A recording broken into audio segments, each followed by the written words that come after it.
बता भी दिए थे राष्ट्रवाद किसको बोलते हैं, राष्ट्रवाद होता क्या है, ठीक ना। देश के प्रति लगाव, प्रेम भावना, नहीं एकजुटता, इसको क्या बोलते हैं, राष्ट्रवाद। क्या बोलते हैं, राष्ट्रवाद का एगो भाग, भाग फर्स्ट, भाग सेकेंड, भाग थर्ड। फर्स्ट वाला में बैठता था पादरी, और बताओ सेकेंड वाला में बैठता था अभिजात वर्ग। अभिजात मतलब अभिजात या कुलीन, पैसा कौड़ी वाला आदमी, ठीक ना। या जो अथी में सरकार में ना उच्च पद पर है ना, वो सब बैठता था कथी में, सेकेंड वाला में। और थर्ड नंबर पर बैठता था जनता, आम जनता। आम जनता सारा टैक्स कौन पेड कर रहा है, आम जनता। डॉक्टर, वकील हुआ, जो भी काम करने वाला मजदूर हुआ, सब कौन में बच रहा है, थर्ड वाला में। 3 गो वर्ग में बटल था, क्या गो, 3 गो। वहाँ राजा का जो भी सम्मेलन होता, जो भी डिसाइड होता था, कानून बनाना है, तो 3 गो भाग है। एगो का नाम कथी है, पहला भाग पूछा भी जाता है, पहला भाग में कथी है, पादरी। पादरी कौन है, ठीक ना। पोप भी जिसको बोलते हैं, वही पादरी जब बुढ़ा जाता, बहुत ज्यादा नॉलेज हो जाता है, उसको क्या बोलते हैं, पोप।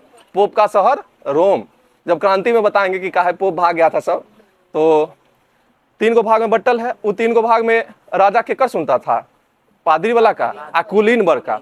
कुलीन वर्ग किसको बोलते हैं, जो जिसमें अमीर अमीर आदमी सब है, और कथी है, राजा के अथी में उच्च पदाधिकारी है, मतलब हाई लेवल पर। जैसे इंडिया में देखेंगे तो IAS IPS जो भी सीनियर होगा उस तरह का, ठीक ना। तो उच्च लेवल का जो भी पदाधिकारी है किसमें, सेकेंड। पैसा कौन पेड कर रहा है, थर्ड वाला। लेकिन जनता का बात नहीं सुना जा रहा है, उस पे ऊपर से टैक्स लगा दिया। 2 गो टैक्स चलता था, एगो टेले आ एगो तीथे। 2 गो टैक्स था, एगो टेले एगो तीथे। और टेले था एक तरह का भूमि कर, भूमि में जो भी उपजा रहे हैं ना, रह रहे हैं, उसका भी टैक्स देना है। और तीथे था धार्मिक कर, हम धर्म को जो अपने है ऊपर से टैक्स लगा के, हम ही धर्म अपने है ना, इसलिए हमको टैक्स देना पड़ रहा है। इन दोनों आदमी को कोई टैक्स नहीं दे रहा पड़ रहा है, और टैक्स कौन दे रहा है, जनता। जनता ऊपर से 2 गो कर एक्स्ट्रा लगा दिया। एगो का नाम कथी था, टेले था, एगो का नाम तीथे था। पूछा जाता है कि टेले कौन सा कर है, तो टेले भूमि कर है, कौन सा कर, और तीथे कौन सा कर है, तीथे धार्मिक कर है, कौन सा कर, टेले और तीथे। याद रखना, टेले कौन सा कर, तो याद रखना कि टेले से टोल टैक्स याद रखना कि ना, टोल टैक्स चलते हैं ना रोड पर, तो इसे याद रखना कि टेले कौन सा कर, भूमि कर, और तीथे कौन सा है, धार्मिक कर। एगो टैक्स ऊपर से लगल है। आ सारा टैक्स किसको पेड करना है, आम जनता को। ये दोनों को कुछ नहीं, खाली आराम से रहना है, इसमें चलते रहना है। जैसे भारत में देखते हो नेता सब लोगों को, नेता लोग को बहुत कम, हर चीज़ में टैक्स फ्री। और चलना है हवाई जहाज पर तो बिजनेस क्लास में सफ़र करेगा, जहाँ पे 2 गो सेट अकेले रहेगा बैठल, एकदम आएगा नाश्ता दे, क्या सर जी क्या खाइएगा। और आम जनता कहाँ पे है, जनरल में। भारत का ज़्यादातर जनता कहाँ पे, जनरल में, जनरल बोगी में सफ़र करता है। एगो बोगी में 50 आदमी का जगह है, वहाँ पे 200 आदमी है। कोई लटकल है, कोई फटकल है, हमें कोई गैस छोड़ दे रहा है, घूम घूम के नाच रहा है। एक ही बार तो सफ़र किए थे उसके। तो देखो रे, फिर अब सुनते हैं, कहानी को बढ़ाते हैं आगे। तो ये बता रहे थे, उसके बाद क्या हुआ कि सारा टैक्स पेड कर रहा है आम जनता को।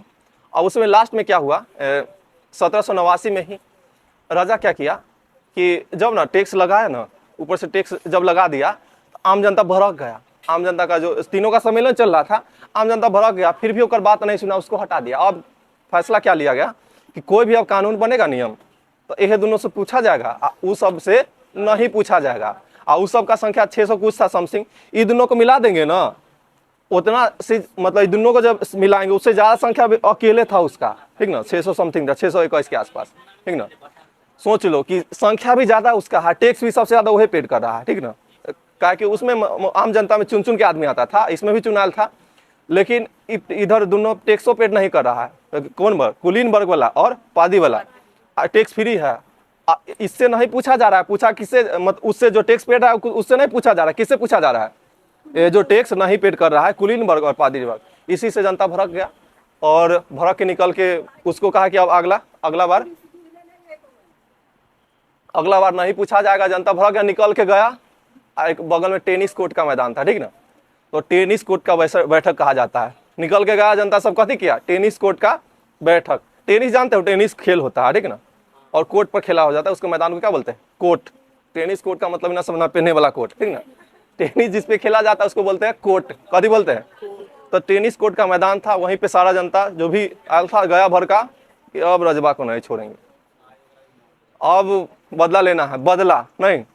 उसके बाद क्या हुआ कि अब राजा क्या करता था, लुई सोलहवां जो भी राजा के खिलाफ बोलता था ना, ले जाता था, बड़ी मार मारता था, जेल में बंद करते थे। और जेल जेल जेल था, जगह का नाम था बास्तिल। कथी नाम था? जाके बास्तिल में बंद कर दिया। जो भी राजा के खिलाफ कहा कि गलत है, ऐसा नहीं होना चाहिए, आओ रे तुम यहाँ पहले आओ, उसको ले जाता था, बड़ी मार मरवाता था, उसके बाद बंद कर दिया जेल में। ऐसे करके लगभग हजारों के संख्या में आदमी को कैदी कर था। सब जो भी कैदी था जो राजा के खिलाफ बोला, बास्तिल बहुत बड़ा दीवार था, ठीक ना, उसी में बंद कर ले था केकरा, कैदी सबको। तब क्या हुआ कि जनता भड़क गया। अब यहाँ से टेनिस कोर्ट का बैठक हुआ और सारा जनता मतलब लोगों को, उस आदमी क्या किया, इकट्ठा करना किया, इससे नहीं मानेंगे। अब क्या करना पड़ेगा, विद्रोह करना पड़ेगा, क्रांति करना पड़ेगा, क्रांति आना पड़ेगा। वही डेट 1789 का डेट आता है जब सारा जनता क्या करता है, भड़क जाता है कि अब किसी का नहीं सुनेंगे। अब जो राजा का राज दरबार होता है वहाँ पे पूरा सारा जो भी जनता है घुस जाता है और तबाही मचा देता है। सैनिक सब कुछ नहीं, 2 लाख 3 लाख के बीच 200 सैनिक कथी करेगा, ओकरा पास उतना गोलियों नहीं रहेगा। तबाही मचाया, राजा को लाया, बड़ी मार मारा राजा को, उसको राजा को ले गया और लुई सोलहवां को बीच चौराहा पर ले जाके फांसी पर लटका दिया। ऐसा नहीं होना चाहिए। बहुत मार मारा, पहले मारा, जब हुकुका रहा था मारते मारते उसको छोड़ देता तो वो ऐसे मर जाता, इतना मार लेता सब। लेकिन जब हुकुका रहा था उसको ले गया और कथी पर, बीच चौराहा पर फांसी पर लटका दिया गया। और तब जाके फ्रांस में एक नए युग का शुरुआत हुआ, ठीक ना। फ्रांस के क्रांति का 3 गो चीज याद रखना है देन, एगो समानता, स्वतंत्रता, बंधुता। फ्रांस के क्रांति का नारा था 3 गो चीज, एगो समानता, स्वतंत्रता, बंधुता। इसको समझाएंगे क्या होता है। फ्रांस के क्रांति का नारा क्या था, समानता, स्वतंत्रता, बंधुता। हमको स्वतंत्र करो, ठीक ना, हमको क्या करना चाहिए, स्वतंत्र। हम स्वतंत्र है, नहीं रहेंगे राजा के अंदर में कि जबरदस्ती टैक्स लाद देगा, कुछ कर देगा, हमसे पूछेगा नहीं। तो हमको क्या चाहिए, स्वतंत्र चाहिए, ठीक ना, स्वतंत्रता चाहिए। उसके बाद समानता। समानता का मतलब क्या है कि मतलब सबके लिए एक अधिकार हो, सबके लिए एक कानून बने। यहाँ पादरी के लिए, वो कुलीन वर्ग के लिए अलग कानून बन रहा है और जनता के लिए अलग कानून बन रहा है, टैक्स सारा जनते दे रहा है। तो इसी को बोलते हैं समानता। आया समझ में, समानता का मतलब आया समझ में, कानून जो भी बने देश में सबके लिए एक बराबर हो, इसी को समानता बोलते हैं। और एक आता है बंधुता। बंधुता मतलब भाईचारा। बंधुता क्या बोलते हैं, पूरा देश के आदमी एक है। यहाँ मतलब भारत में थोड़ा अलग स्थिति चलता है। अच्छा, बिहारी ट्रेन में बैठल भेटा गया, बिहारी है नहीं, बिहार में भाईचारा चलने लगा नहीं। पूरा देश का है, क्या होना चाहिए भारत में, कोई भी राज्य के है, केरल के भी है तो कि हम भाई, हम दोनों आदमी रहेंगे, नहीं, केरल का भी है तो कथी है, तो भाईचारा हो, पूरे देश में कथी हो, भाईचारा। 3 गो शब्द आया फ्रांस की क्रांति से, एगो स्वतंत्रता, समानता, बंधुता। आया समझ में कि नहीं। पूरा देश वाला एक भाई है, मतलब किसी से अपना देश वाला